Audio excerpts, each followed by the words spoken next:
that let us linda Katiba, let us also linda ugatuzi. Ultimately, those are the two main imperatives that will lead to a transformation in the lives of our people.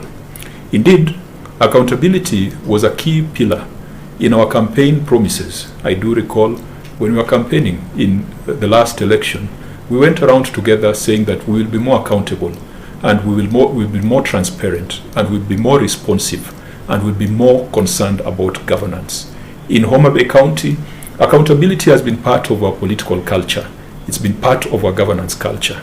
I do recall that the first governor of Homa Bay, His Excellency Cyprian Awiti, never failed to appear before the Senate. In fact, I remember instances where he appeared before the Senate when he was unwell or when he had just come from hospital, because he understood that that was not a favor to the people of Homa Bay. That was part of his core job description. And I do hope that Governor Wanga will also borrow a leaf from what the predecessors have done. There were critical issues that we needed to have clarity on. For example, the pending bills in Homa Bay has been escalating. The financial statements indicate that the year closed at 1.5 billion in terms of pending bills.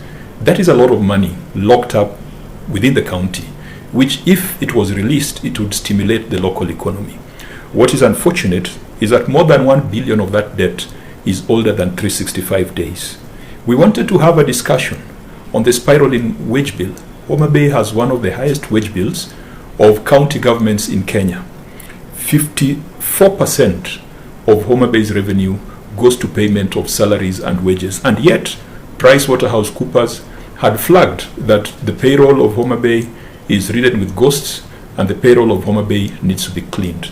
This was a substantive discussion at our last meeting with the governor, and we expected that she would come and tell us what measures she has taken to ensure that we address the issue of ghost workers and a spiraling wage bill. We also wanted to discuss county priorities. Homa Bay County, the referral hospital is still under construction at a cost of roughly 270 million. And yet we have a swanky new county headquarters at a cost of 800 million. The question would be, what do we need more? Do we need a good headquarter for current and future governors, or do we need a good hospital for children and women who are in dire need of health services? We wanted to discuss the slow implementation of certain programs. For example, the Kenya Informal Settlement Improvement Plan, KISIP. About 1.4 billion was allocated as a conditional grant. It was meant to improve informal settlements in Makongeni, Shauri Yako, Sofia, 1,000 streets in Oyugis, in Nyandiwa, and Rusinga Old Town. The Auditor General indicates that the project is not proceeding in accordance with original plans, and we wanted to know what plans the county government has.